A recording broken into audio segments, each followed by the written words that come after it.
নমস্কাৰ, মই সকলোকে পুনৰবাৰ মোৰ চেনেলটোলৈ স্বাগতম জনাইছোঁ। আজি আমি the fun they had lesson 2ৰ 5 নম্বৰ খণ্ডলৈ আহিছোঁ।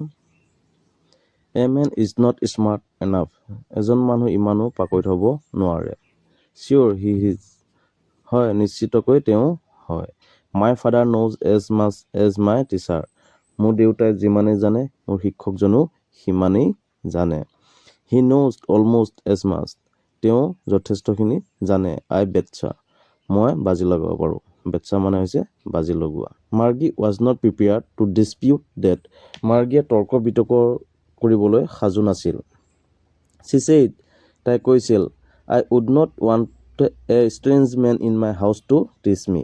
মই এজন অচিনাকি মানুহক মোৰ শিক্ষক হিচাপে মোৰ ঘৰত ৰখাটো মই নিবিচাৰোঁ। Tommy scream with laughter. টমিয়ে জোৰেৰে হাঁহিছিল। You don't know' much Margie. তুমি ইমানো নজানা মাৰ্গী। The teachers did not live in the house. সেই শিক্ষকবোৰ ঘৰত বাস নকৰে বা ঘৰত নেথাকে। They had a special building. তেওঁলোকৰ এটা বিশেষ ঘৰ আছে বা বিল্ডিং আছে। এণ্ড অল দ্য কিডছ ৱেন দেয়াৰ। আৰু সকলো ল'ৰা ছোৱালী তালৈ পঢ়িবলৈ যায়। And all the kids learn the same thing. আৰু সকলো ল'ৰা ছোৱালীয়ে একেই শিকে।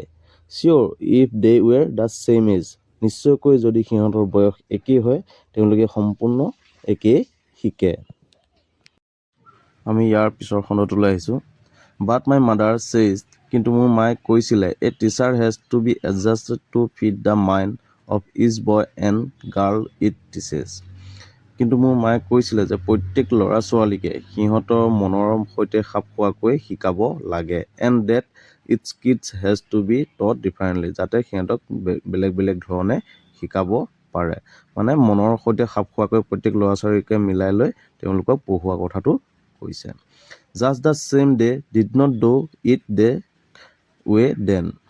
সিহঁতে সেই কথাটোকে একে সময়তে একেধৰণে কৰা নাছিলে। If you don't like it. যদি তুমি সেইটো ভাল নোপোৱা, you don't have to read the book. তেতিয়াহ'লে তুমি সেই কিতাপখন পঢ়িব নালাগে। I did not like it, Margie said quickly. মাৰ্গীয়ে তৎক্ষণাত ক'লে, মই কেতিয়া ক'লোঁ মই ভাল নাপাওঁ বুলি। She wanted to read about those funny school. তাই সেই ফানী স্কুলৰ বিষয়ে বা হাঁহি উঠা স্কুলৰ বিষয়ে পঢ়িব বিচাৰিছিল। They were not even half finished when Margie's mother called. সিহঁতৰ আধা পঢ়ি শেষ নহওঁতেই মাৰ্গী মাকে মাতিলে, মাৰ্গী স্কুললৈ যাবৰ সময় হৈছে। Margie look up. Not yet mama. মাৰ্গীয়ে মূৰ তুলি ক'লে, নহয় এতিয়া mama. Now said Mrs Jones and it's probably time for Tommy two.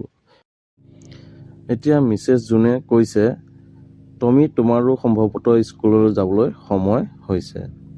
মাৰ্গী said to Tommy. মাৰ্গীয়ে টমিক কৈছিল, can I read the book some more with you after school. মই তোমাৰ লগত স্কুলৰ পৰা অহাৰ পিছত সেই কিতাপৰ বিষয়ে পঢ়িব পাৰিমনে? ধন্যবাদ। আজিলৈ ইমানতে সামৰিছোঁ। ভাল লাগিলে চেনেলটো ছাবস্ক্ৰাইব কৰি দিব। জয় আই অসম।